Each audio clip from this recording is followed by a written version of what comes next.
Сәлем, бүгінгі біздің тақырыбымыз «Мен жаяу жүремін» себебі. Бүгінгі сабақта өтетін жаңа сөздеріміз: автобус, метро, такси, аялдама, жолаушы. Төлемнің екі түрі бар: қолма-қол төлем және электронды төлем. Мәтінді мұқият тыңда. Жаяу жүру жүрек қан тамырларына өте пайдалы. Жаяу жүрудің өкпеге де пайдасы мол, әрі тыныс алу жолдары кеңейеді. Ең бастысы таза ауамен демаласыз. Мәтін бойынша сұрақтарға жауап бер. Жаяу жүрудің пайдасы қандай?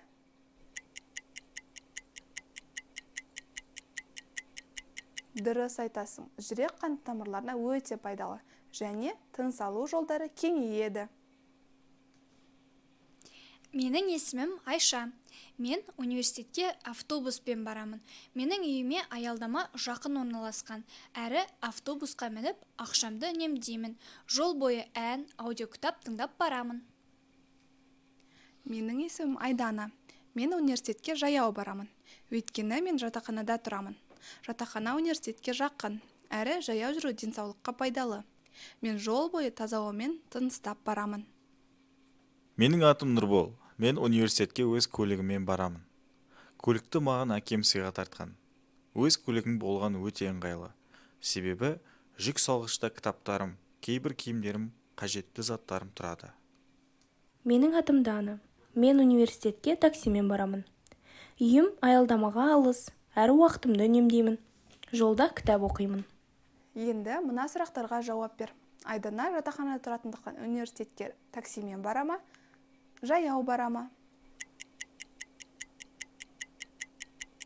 Дұрыс айтасың, жаяу барады. Нұрбол университетке өз көлігімен барама, метромен бе?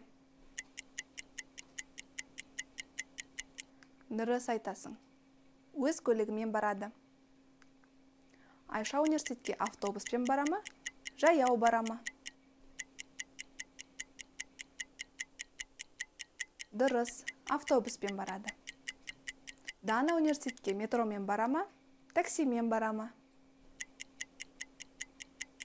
Дұрыс, таксимен барады.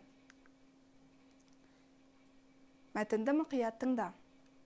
Алматыда қоғамдық көліктің қызметтерін тұтынатын жолаушылардың саны күннен күнге өсуде. Қазіргі таңда жол жүру ақысы оңай электронды төлем жүйесі арқылы іске асады.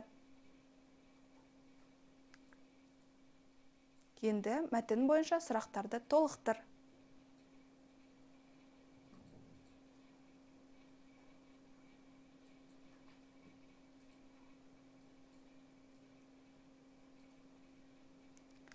Өзіңді тексер.